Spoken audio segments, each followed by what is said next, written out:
welcome to Sunday morning at the Marxist Library. As you know, this is a project of the Institute for the Critical Study of Society at the Niebyl Proctor Marxist Library. And we were formed about 15 or 20 years ago to further the aims of the library in terms of keeping the work of Karl Marx alive, the written heritage, and also providing a basis for support for working class struggles and the struggle for socialism.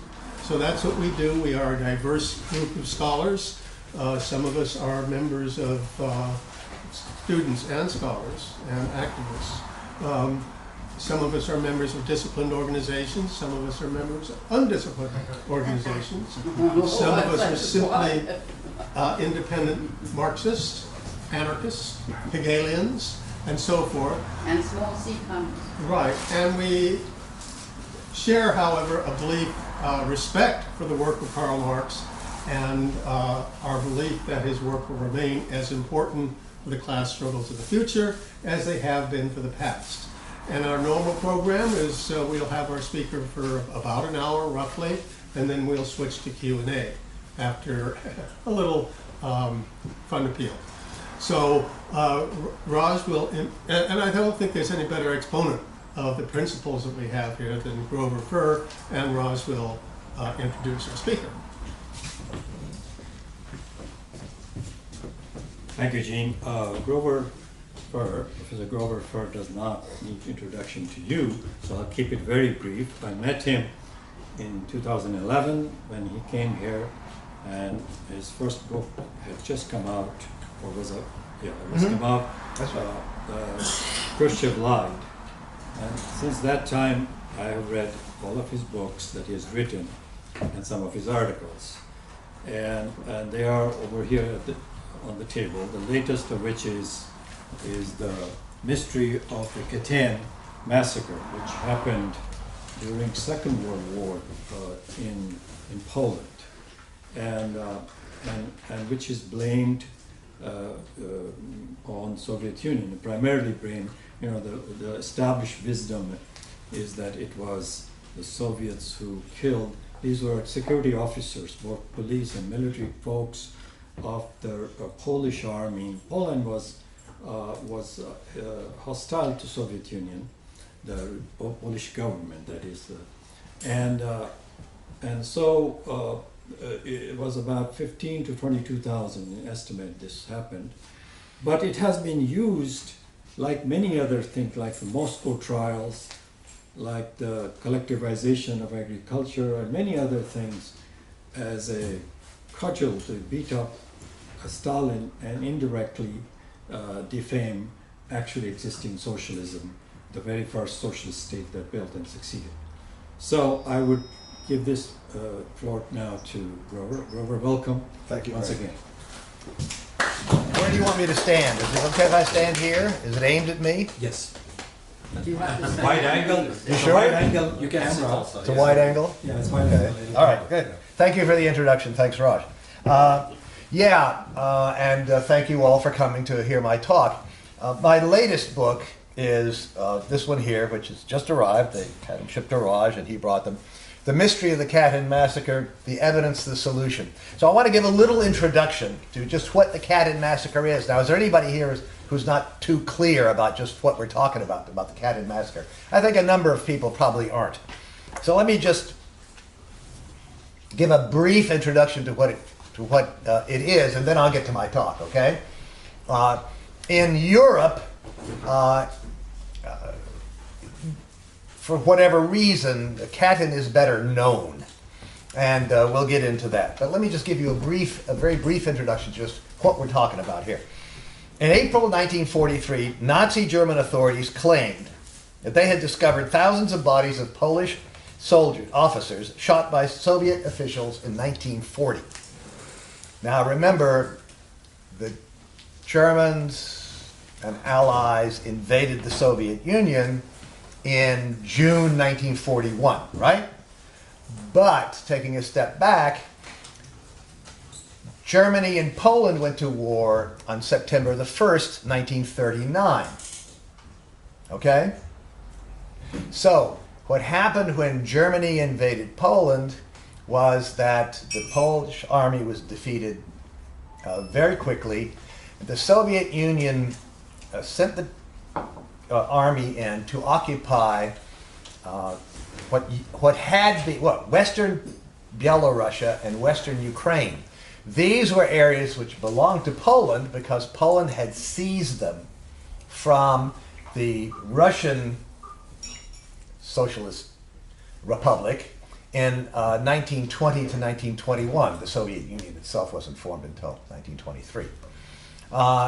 So they had been part of Russia, but Poland had invaded Russia and seized these two areas and incorporated them into Poland.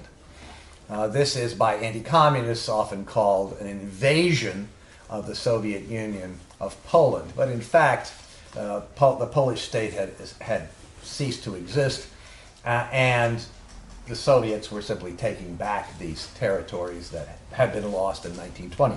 I go into all of that story in this book, Blood Lies. But just to set the stage so you know what we're talking about, right? In the process of entering and taking over Western Ukraine and Western Byelorussia back from Poland and keeping the German armies 300 or 400 kilometers away from the 1939 border of the Soviet Union, the Soviet Union took a lot of Polish army prisoners. Okay, the Polish army was there. They had been driven from the west further and further east, and this was the far eastern parts of Poland. In April 1943, German Nazi authorities claimed that they had discovered thousands of bodies of Polish officers shot by Soviet officials in 1940, before the Nazi invasion, right? These bodies were said to have been discovered near the Katyn forest, near Smolensk in western Russia, which is why the whole affair, including executions and alleged executions of Polish prisoners of war elsewhere in the Soviet Union, came to be called the Katyn Massacre. Okay, although not all of whatever happened right there at Katyn, outside Smolensk. So what happened subsequently is the Germans and the Polish government in exile sent representatives. The Polish representatives blamed the Soviet Union for killing these 14 to 22,000 Polish POWs. In 1943, later in 1943, the Soviet Red Army recaptured this area. In 1944, a Soviet report was prepared and made where the Soviets blamed the Germans for killing all these Poles, okay? As a result of the Cold War, the Western former allies, all of the anti-communist forces, adopted the German Polish nationalist version of the story as the truth, namely that the Soviets had murdered all these people. The Soviet Union continued to deny this until 1989, when Gorbachev decided he was going to reveal to the Poles and to everybody else that Stalin and company had really shot these people. In 1991, Gorbachev presented some documents to Yeltsin, who was about to become the president of Russia, right? The Soviet Union was dissolving. Yeltsin in 1992 presented the documents to Lech Walesa, who has become the president of capitalist Poland. And ever since then, this has been the official viewpoint, okay? That the Soviets killed, Stalin and company killed all these Poles. Now, let me start my talk, okay? More detail will sort of emerge, but I wanted to make sure that everybody knew basically what event we're talking about. Why another book on the Katyn Massacre? And particularly, why call it a mystery? Right? My book is called The Mystery of the Katyn Massacre. The world at large believes that the mystery, if there ever really was one, was solved long ago in the early 1990s, when the Soviet and then the Russian governments admitted guilt and produced the smoking gun documents of closed packet number 1, the primary source evidence of Soviet guilt in that atrocity. I used to think the same thing myself. When I read in the New York Times that President Gorbachev of the Soviet Union had admitted the guilt of the Stalin government at Katyn, I had no cause to doubt it. We're talking 1990. The revelation in the same newspaper a couple of years later that President Yeltsin of Russia had given these smoking gun documents to Lech Walesa, president of Poland, confirmed what I already thought. But since the mid-1990s, there has appeared research claiming that this is all wrong, that Katyn is a frame-up, anti-Soviet, anti-Russian, and anti-communist. I was intrigued. Katyn was now a mystery, and I like mysteries. But there was more to my attraction to Katyn than that. I, in my student days, became involved in the protest movement against the American war in Vietnam. I sympathized with the Vietnamese struggle for independence. I learned that anti-communism was not exactly a fraud. The United States government was genuinely anti-communist. But that anti-communism also served as camouflage for imperialism and for ordinary capitalist exploitation. France, then Japan, and then the United States had dominated Vietnam. For France and the United States, anti-communism became the rationale for a war to preserve empire. In Vietnam and around the world, it was the communists who were the major force organizing opposition to this imperialist war by the United States. At a huge anti-war demonstration in Manhattan in 1967, someone told me in a friendly manner that I should not oppose the U.S. war in Vietnam. Why not, I asked. Because the other side, the National Liberation Front, was led by the Vietnamese Communist Party,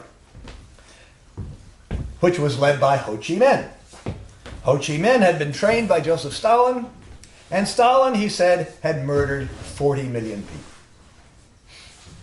So you get the idea, right? You oppose the American war in Vietnam, and you're on the slippery slope to murdering millions of people. Okay. I did not either believe or disbelieve what he said, but I determined that I would look into this matter seriously once I had the time. I was confident that I possessed the tools to do this. I could read Russian, German, and French. Studying Polish was to come later. I also knew that to do valid historical research, the student must identify, locate, obtain, study, and draw the correct conclusions from primary sources. I had learned that in graduate school, where I studied medieval comparative literature, and I teach medieval literature as my profession at university. My professors insisted on the vital importance of primary source evidence. They taught us never to be afraid to question, and in fact to challenge, the prevailing orthodoxy within the field, no matter how monolithic, how indestructible it appeared to be, if the primary source evidence demanded it. I also embarked on the study of Soviet history as a project in self-clarification. I had questions about the Stalin period in the Soviet Union that challenged my opposition to the Vietnam War, to American imperialism, and to the conventionally accepted Cold War paradigm of understanding history and politics. I had the tools, I had a little courage, learned perhaps from my participation in the anti-war movement, so I began to research the Stalin years. By 2006, I had read enough on Katyn to know that there was a critical mass of research that rejected what I call the official version of Katyn, that the Soviets were guilty. So I created a web page to which I gave the irreverent title, The Katyn Forest Whodunit. At that time, it was the only resource in the English language where one could learn about the research that challenged the official version. But I did not endorse either version, either the official Soviets did it version or the oppositional Germans did it, Soviets were framed version. I remained agnostic about Katyn. In January 2013, I learned about excavations of a mass murder site in Volodymyr-Volynski, Ukraine, by a joint Polish-Ukrainian archaeological team. I found the Polish archaeologists' report online and studied it. I recognized the importance of the discoveries made there for any objective understanding of Katyn. I set about doing some intensive study. I found a journal, Socialism and Democracy, willing to accept an article, which was published in August 2013. The title of my article is, quote, The official version of the Katyn Massacre disproven? Question mark. Discoveries at a German mass murder site in Ukraine.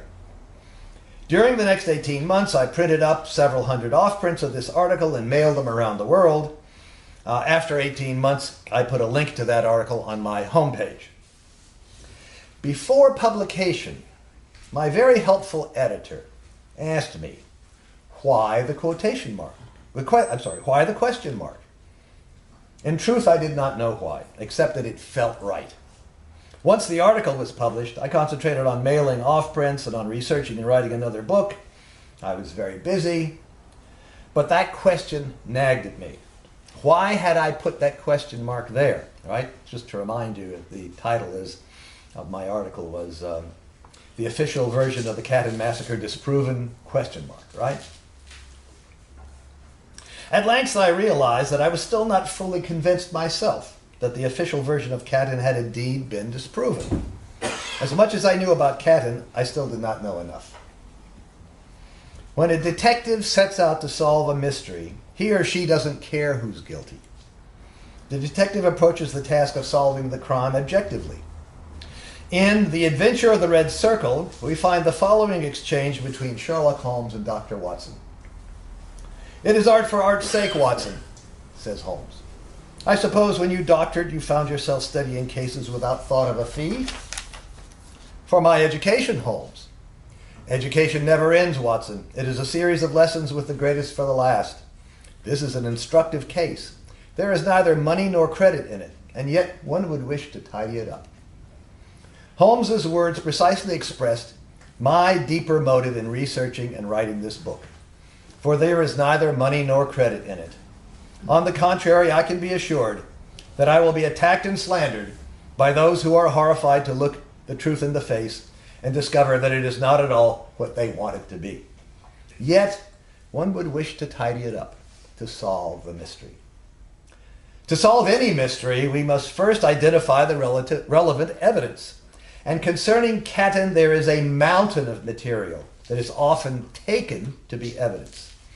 Maria Konnikova explains, quote, "In other words, there is too much information to begin with, too many details to be able to start making them into any sort of coherent whole, separating the crucial from the incidental.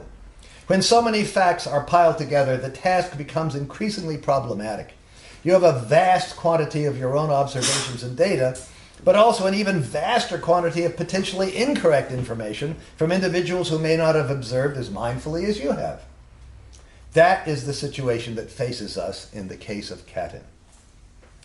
Holmes concludes, quote, "The difficulty is to detach the framework of fact, of absolute undeniable fact, from the embellishments of theorists and reporters. Then, having established ourselves upon this sound basis, it is our duty to see what inferences may be drawn and what are the special points upon which the whole mystery turns. As it happens, this is a good succinct outline of the proper method of doing historical research, too." A bigger problem is objectivity. Very few of the persons involved in studying Katyn are objective. They have decided that the official version is correct, that the Soviets killed the Polish POWs, and that there is no doubt remaining about this. Moreover, they have decided that it is perverse to even raise the question, that simply to approach Katyn as a mystery implies that the solution has not been definitively determined for all time, and is therefore a dishonest thing to do, since it implies the possibility that the Soviets might not have done it. This state of affairs has discouraged objective study of Katyn, as it is no doubt intended to do. So I undertook to solve the Katyn mystery more for self-clarification than for any other reason. Can I apply my own principles? Am I capable of approaching this important topic with objectivity? Can I look with a special suspicion on all evidence that tends to support my preconceived ideas, while giving an especially generous reading to evidence that tends to contradict my own ideas?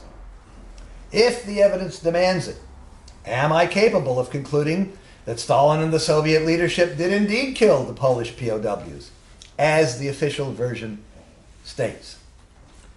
Yes, I am. I am much more interested in the mystery itself than in what the solution might be.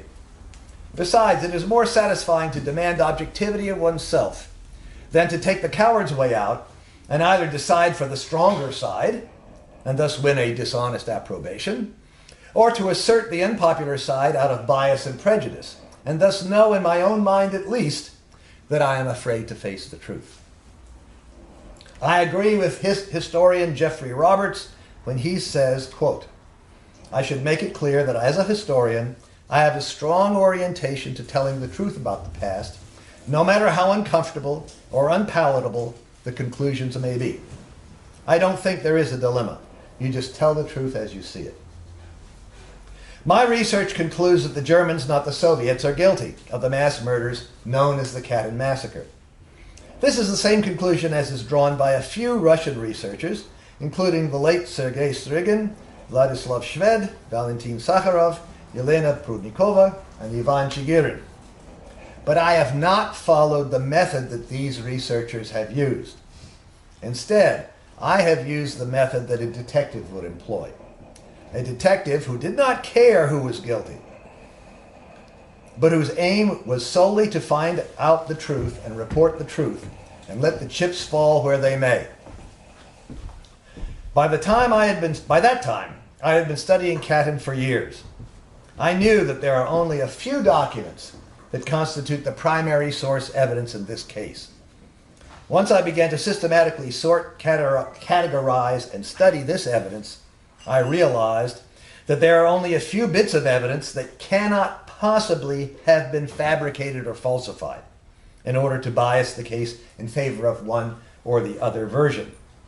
So in this study, I concentrate on these few bits of what I call, quote, unimpeachable evidence, meaning evidence that it is impossible to discredit as evidence, although, of course, the interpretation is something else.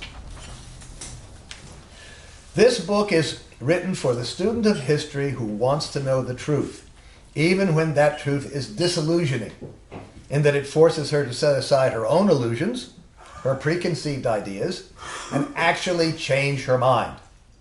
Researching and writing this book has changed my mind. I am no longer agnostic on the subject of Katyn. I predict that those who have built their professional careers around the official version of Katyn, which, remember, the official version is the Soviets did it, it's a sure thing, and it's perverse to even ask the question, who did it? So I predict that those who have built their professional careers around the official version of Katyn will, as a matter of course, reject the conclusions of this research. They will reject it for a priori reasons. They are biased, unalterably prejudiced in favor of the view that the Soviets are guilty. No amount of evidence will change their minds. Before a juror can be seated on a jury in a criminal trial in the United States, that juror is instructed, or should be instructed, that he or she must decide the guilt or innocence of the accused strictly on the basis of evidence, not according to any preconceived idea or bias. Historians, too, are professionally obliged to act in this way. Unfortunately, not a single one of those who have studied Katyn can honestly claim that they have adhered to this vital principle. Not a single one except myself. This book may also not please those students of history who are convinced that the Soviets were innocent of Katyn, but think that this can be established by means that, in my judgment, are not valid. For example, by attempting to prove, through internal analysis, that the documents of closed packet number 1 are forgeries. Another approach must be taken. I believe it is the one I have adopted here. I expect sharp attacks from defenders of the official viewpoint. After all, they are not interested in the truth. In reality, they are not really interested in the Polish POWs who were killed at Katyn. For if they were, they would welcome the discovery of who the real culprits, the real mass murderers were. Instead, they are interested only in how the notion of Soviet guilt at Katyn can be used today to justify their own political, historical, and cultural projects. Despite the hundreds of millions of dollars spent on memorials, conferences, books, articles, educational materials, and indoctrination of all kinds, all the Polish and Russian governments of today care about is their own political agendas. The mystery of Katyn has both intrigued and challenged me for years. That is the reason I have done this research and written this book. Of course, it does give appropriate respect to the victims of a murder to identify the guilty party after many years and bring closure, as is often said. However, in time, the relatives and friends of the Katyn victims will pass from the scene, as all of us will. What will remain is the historical event. Now we know what happened and what did not happen, who is guilty and who is not. I would like to briefly describe to you the method I used to solve the mystery of the Katyn Massacre. Let's begin with the principle of objectivity. Objectivity is an attitude of distrust of the self. You must firmly decide from the very beginning of your investigation that you will take definite measures to counteract whatever bias you have. Sherlock Holmes took cases that he knew nothing about, and so he did not care whom he would find to be guilty. So did Agatha Christie's Hercule Poirot, for example, in the famous book The Murder of Roger Ackroyd, where the guilty party turns out to be both Poirot's assistant and the narrator of the novel. Poirot is objective and solves the murder despite his close association with the murderer. I knew that I would never solve this mystery unless I set my own biases aside, and I did so. An enormous number of books and articles have been written on Katyn. Most of this material is, strictly speaking, irrelevant to the question of whodunit. It is noise that has to be discarded. I decided the only true path to a solution of this crime was to find evidence that could not possibly have been faked. I call this the unimpeachable evidence. There are basically two kinds of evidence that fit this criterion. One, evidence that goes against the bias of those who produce the evidence. For example, the Germans admitted in 1943 that only German shell casings were found together with the bodies of the murdered Polish officers. The Germans would never have deliberately planted those German shell casings. Therefore, this evidence could not have been faked. Two, evidence whose significance for the case the party which discovered it failed to understand and so never used. There are only four sources of primary source evidence for Katyn: the German report of 1943, the Soviet Burdenko Commission report of January 1944, closed packet number 1, the documents Gorbachev gave to Yeltsin in December 1991, claiming they had just been located in Soviet archives, and facsimiles of which Yeltsin gave to Polish President Lech Walesa in 1992, and the Polish report of the discoveries in the mass graves at Volodymyr Volynski, Ukraine, in 2010 to 2012.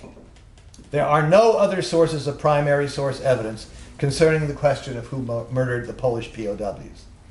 There are indeed several thousand pages of published documents, mainly in Russian, but some in Polish. For the researcher detective, they are a distraction, a red herring. But you can only know this if you have spent serious time, in my case over a period of 10 years, studying Katyn. Also, you have to be able to read German, Russian, and Polish, and French doesn't hurt either. The unimpeachable evidence, the evidence that cannot have been faked, has to reveal the truth. Sure, there's other evidence that contradicts it, but it's dubious for one reason or another. There are strong suspicions that some of it has been forged. Some of it must have been forged. But which? There's no way to know for sure unless you first solve the mystery. And you can't use this dubious material to solve the mystery.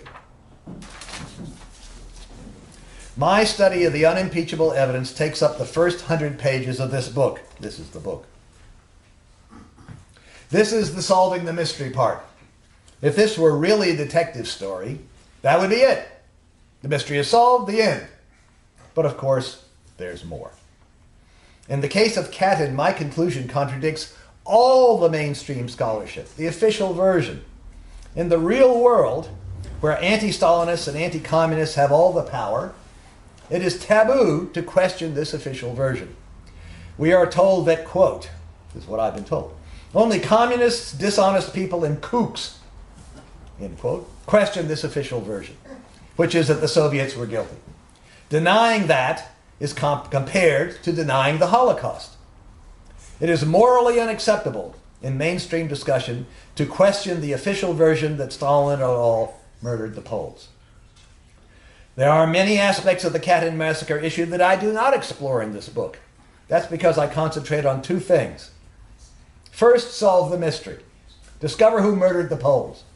Second, keep the book short. I have discovered that most people will not read books that are more than about 299 pages long.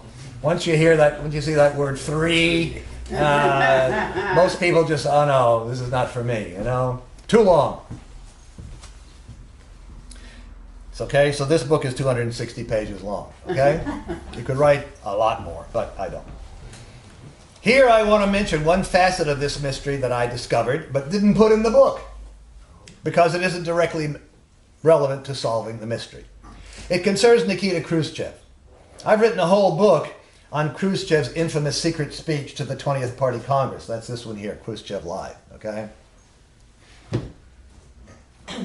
In which Khrushchev accused Stalin and Lavrentiy Beria of many serious crimes. Khrushchev lied. Khrushchev lied. We can prove that Stalin did not commit those crimes. That's what I do in the book. In most cases, we can prove that Khrushchev knew he was lying. I've also written a bit about Khrushchev's even more virulent attack on Stalin at the 22nd Party Congress in October 1961. Khrushchev tried to blame Stalin for a great many crimes that Stalin never committed. So, why didn't he try to blame Stalin for Katyn? If, in fact, Stalin and his closest associates were guilty of murdering the Polish prisoners, that evidence must have existed in Khrushchev's time, just as it supposedly existed in Gorbachev's day. Well, it seems that Khrushchev did try. Several of the documents in closed packet number 1 were created during Khrushchev's era. One of them shows unmistakable signs of forgery. We know that Alexander Shelepin, a Khrushchev loyalist who was head of the KGB for a few years, saw this document and some others and believed them. Shelepin believed that the Soviets really had killed the Poles. But for some reason, Khrushchev decided not to go through with the plan to blame Stalin for Katyn. 25 years later, Gorbachev resumed the conspiracy to blame Stalin and carried it off, using some of the documents forged for Khrushchev and having some new ones forged for himself. Okay, back to our mystery. Stalin and the Soviets could not possibly have murdered the Polish POWs. For how could they be guilty when all the unimpeachable evidence, all the evidence that cannot possibly have been faked, points away from Soviet guilt? It's impossible. The unimpeachable evidence has to be decisive. But this will be the argument of those people who have the preconceived ideas that the Soviets must be guilty. A great many people, including the entire academic establishment and all the anti-communist governments around the world, want the Soviets to be the guilty party at Katyn. Yet another German atrocity is just not politically useful. But the story of Soviet guilt is useful in condemning Stalin and, by extension, communism itself. These people are not interested in the truth. Right-wing Polish nationalism is built upon the myth of Polish victimhood, not only at the hands of the Nazis, but also at the hands of the Soviet Union and Polish communists. Several generations of anti-communist academics have built their reputations upon the false foundation of Soviet guilt at Katyn. Katyn is, in fact, the, quote, this is my quotes, best documented crime of Stalin, end quote. If Katyn is removed as a, quote, crime of Stalin, what, quote, crimes will remain to blame Stalin with? If it becomes widely known that Katyn was fraudulently blamed on Stalin, people will begin to wonder, what else is Stalin falsely accused of? And then what will be left to uphold the Stalin boogeyman, the main form of anti-communism in the world today? In my book, I examine in detail all the collections of documents, plus both of the now authoritative scholarly studies of Katyn. I show how the German report of 1943, the closed packet number 1 of Gorbachev and Yeltsin, and other important books and studies that promote the Soviets' version of Katyn are falsified, sometimes cleverly, but often in a shoddy manner. I also study the so-called Ukrainian trail of Katyn. In 1994, Polish researchers claimed that they had discovered documentary evidence of victims of Katyn who, according to